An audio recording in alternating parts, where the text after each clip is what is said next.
Bien, je pense que quand on fait ce qu'on appelle une relecture, c'est très important de vouloir être fidèle à la tradition, mais en même temps de faire avancer la production dans la modernité. Et ça, c'est un peu mon obsession, pour pas que ça ait l'air old-fashioned. C'est pour moi extrêmement important. Donc, au démarrage, déjà dans la construction du ballet, souvent les grands ballets comme ça en 4 actes, je trouve ça terrible. Donc j'ai toujours voulu faire 2 actes. Donc faire un travail sur la partition pour pouvoir resserrer les musiques in order de raconter la même chose un peu plus compacte. Et je pense que c'est pour le public beaucoup plus intéressant. On ne peut plus maintenant rester 3 heures et demie dans une salle à regarder quelque chose. Donc ça, c'est mon obsession première. Voilà. Et aussi le choix c'est très important, le choix des décorateurs, de la lumière, du directeur musical, tout ça, c'est un travail à faire en amont, avant de même commencer la chorégraphie, ça n'a rien à voir. Et voilà, donc je travaille comme ça, je fais un montage musical avec, donc en principe c'est toujours Maestro Hermano Florio, que je trouve formidable aussi comme être humain, il est fantastique. Et puis je travaille énormément avec Luisa Spinatelli, qui est une décoratrice italienne, vous la connaissez sûrement, et qui m'inspire énormément. Elle fait des choses merveilleuses et ça m'inspire beaucoup. Alors, le dernier acte qui a été perdu complètement, pour ainsi dire. J'ai une histoire amusante au sujet de Rudolf Nureyev, justement. Quand il a fait Zavayadère à l'Opéra de Paris, il était déjà très fatigué. Il est mort un mois après la première. Enfin, bon. Et c'était un décorateur qui s'appelle, un Italien fameux, ça y est, j'ai perdu le nom, enfin, qui avait fait un décor du Palais du Raja, très extraordinaire. Je ne sais pas si vous avez vu notre production à l'Opéra. Voilà. Et dans cette production, il n'avait pas du tout pensé qu'il fallait que le palais s'écroule à la fin, qu'il y avait ce grand crash et tout ça, la vengeance de Nikiya.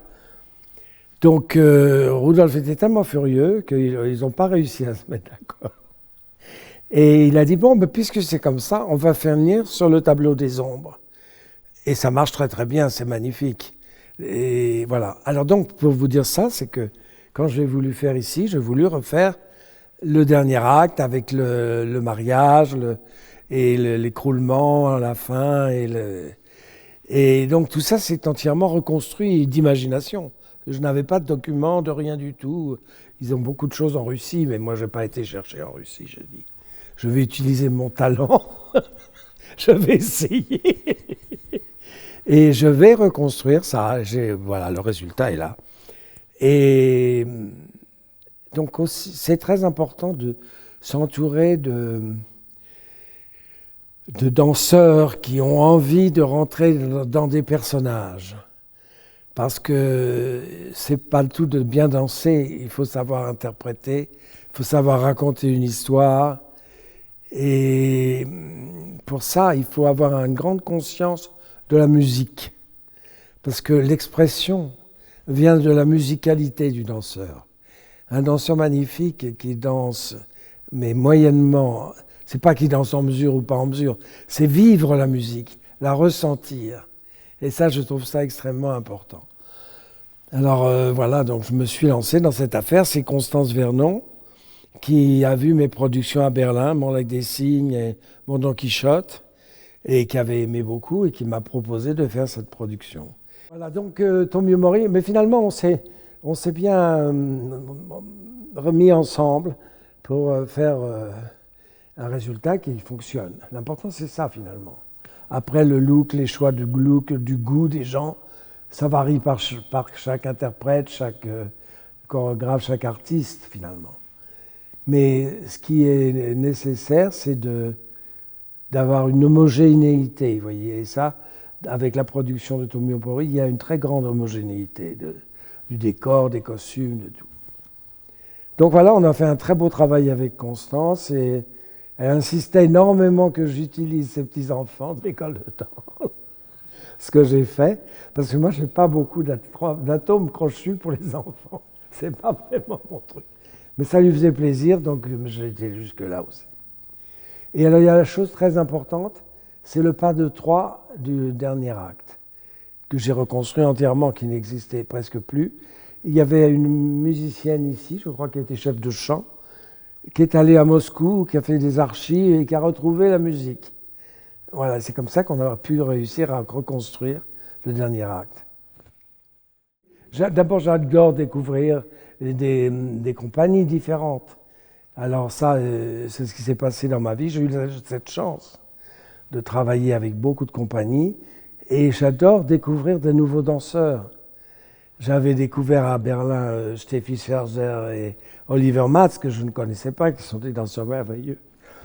Et dans chaque compagnie, même, j'ai essayé de sortir un peu des danseurs de la compagnie qui n'étaient pas des grands solistes et qui ont été promus et qui ont fini par faire une carrière. Ça m'intéressait beaucoup de trouver des jeunes danseurs et de leur donner des chances. Et en plus de ça, quand vous choisissez des danseurs un peu moins expérimentés, bon, on ne parle pas de Oliver et Steffi, bien sûr, parce que c'était déjà des grandes stars, mais ça vous inspire beaucoup, parce qu'on cherche à découvrir comment ils fonctionnent, pourquoi ils sont là, où ils vont, voyez. Alors, c'est très intéressant. Et si on arrive à comprendre les gens, à les découvrir, ça vous aide beaucoup dans la chorégraphie, dans la mise en scène, dans tout ça.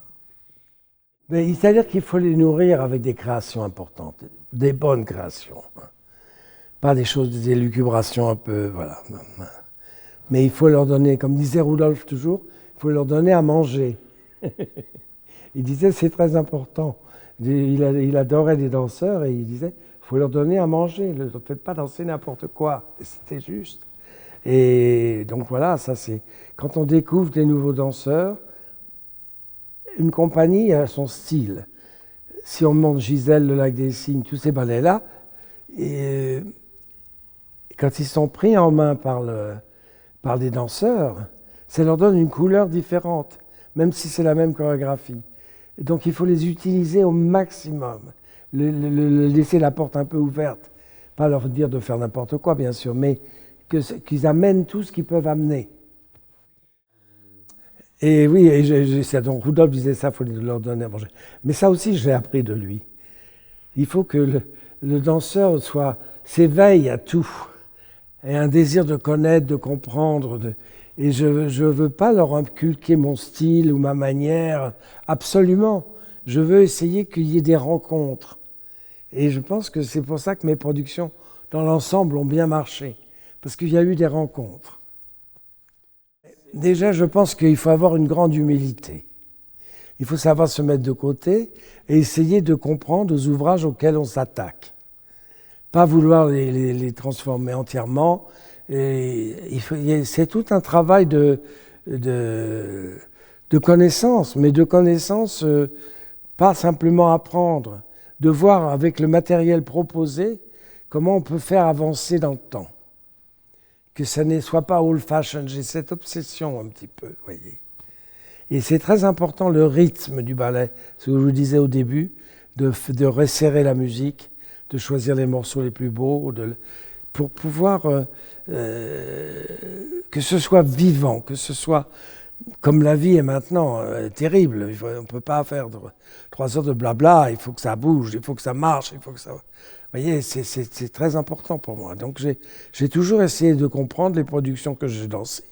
J'ai dansé beaucoup de productions différentes. Quand j'ai dansé des Lacs des Cygnes, c'était très amusant parce que quand je suis allé à Moscou passer un concours où j'ai eu la médaille d'or, c'était un miracle. Je ne sais pas pourquoi, mais bon, je l'ai eu. Et après, j'ai été invité dans toutes les grandes compagnies, en Russie par exemple. Et bon, la chose la plus facile qu'on peut danser, qu'on peut connaître facilement, c'est Gisèle, le Lac des Cygnes et tout ça. Et toutes ces compagnies me disaient, mais c'est nous qui avons la version originale. Mais quoi la version originale? Personne ne peut avoir la version originale. Il n'y avait pas de vidéo, il n'y avait rien, il y avait des petites notes, c'est une compréhension de l'ouvrage. une compréhension de la musique, de la dramaturgie. Et voilà, il faut vouloir rentrer dans la chose et après ressortir quelque chose qui vous représente, vous. Et il faut convaincre les gens, parce que quelquefois les danseurs ne sont pas complètement convaincus. Par exemple, moi, on m'a toujours reproché de faire des choses trop difficiles, trop compliquées. Beaucoup m'ont dit ça. Et puis finalement, à la fin du résultat, ils étaient obligés de travailler avec moi, de suivre, et ils étaient ravis. Ils avaient l'impression d'avancer. Il ne faut pas essayer de se contenir dans des choses un peu strictes. Il faut s'ouvrir. Et le difficile des grands ballets classiques, des grands ballets du répertoire, c'est des fois ce n'est pas suffisamment ouvert, ou alors ce sont des élucubrations qui ne marchent pas du tout. Voilà. C'est difficile de trouver une bonne balance. Ce qui est très important, c'est d'emmener tout le monde avec soi. Que les décorateurs, c'est pour ça que moi je travaille presque toujours avec les mêmes personnes, parce qu'on s'est compris, ils ont compris mon idée, la musique est une chose incroyable, le travail qu'Hermano Florio fait, et on s'entend très bien sur toute l'interprétation des musiques, les tempi, il n'y a jamais de bagarre, moi je voudrais ça plus lent, plus court. Non, c'est comme ça, et les choix sont faits par rapport à ce qui doit être joué, pas d'essayer de twister les choses, non, voilà. Si on les choisit, c'est que ça convient. Oui, avec quelque chose qui touche à la religion, par exemple. Ou simplement, vous me parlez du rôle de Nikiya. Oui. Eh bien, c'est justement ça qui crée, je crois, le côté excitant. C'est se rendre compte de deux mondes. Cette femme qui est spirituelle, qui est là comme ça. Lui qui est le macho de service. Et la Gamzati qui est une vraie sorcière. C'est un monstre, cette femme. Elle ne pense qu'à l'argent, elle pense qu'elle se trouve très belle, enfin bon, voilà, c'est tout ça. Et l'important, c'est de trouver les rapports entre ces trois personnages. C'est pour ça que le pas de trois de la fin est très intéressant, et j'insiste beaucoup, parce que c'est là où on voit que, justement, tout ça, c'est comme un tricot. Les gens tricotent les choses, et les sentiments, et finalement, la fin est triste, malheureuse, tout se finit très mal, mais il faut arriver là, ça développe beaucoup de sentiments, beaucoup de choses différentes, beaucoup d'amour, de haine, tout est là, tout est là. Oui, je peux avoir des images dans la tête, mais c'est la musique qui m'inspire. J'entends des musiques et ça me fait voir la chose. Par exemple, quand on monte un ballet, Hermano Florio me propose une montagne de musique et je choisis avec lui et on dit voilà, ça peut être telle scène, ça va être telle scène, ça va être telle scène. Et après, il fait des modulations entre chaque passage pour que ça puisse marcher et tout. Je me souviens quand j'avais fait le Lac des Cygnes avec Barenbaum à la baguette, à Merlin, et je suis arrivé avec ma conception de la musique du Lac des Cygnes. Il était resté bouche bée, il a dit « mais c'est formidable ». Il n'a rien touché. J'avais fait un travail avec une chef de chant de l'Opéra de Paris et on avait cherché des musiques du Lac des Cygnes, il y en a plein qui n'étaient pas usées. Et on a fait tout un tas de choses et il était très intéressé et ça m'a fait très plaisir, je dois dire. Parce que quand vous parlez à des personnages comme ça, à des gens de cette qualité, ça vous fait monter. C'est formidable. Je crois qu'il faut donner la vie. Il faut donner la vie. Pour que le public parte avec vous, il faut que quelque chose de vivant se passe sur scène. Que ce soit dans le rythme de la musique, dans le rythme des changements de décor. La lumière est extrêmement importante. La lumière est primordiale, je trouve. Et je pense que c'était une chose bien du ballet contemporain, c'est qu'ils ont toujours des lumières extraordinaires. Ils s'entourent d'éclairagistes formidables avec beaucoup de talent. Et ça, c'est leur force, je trouve, beaucoup.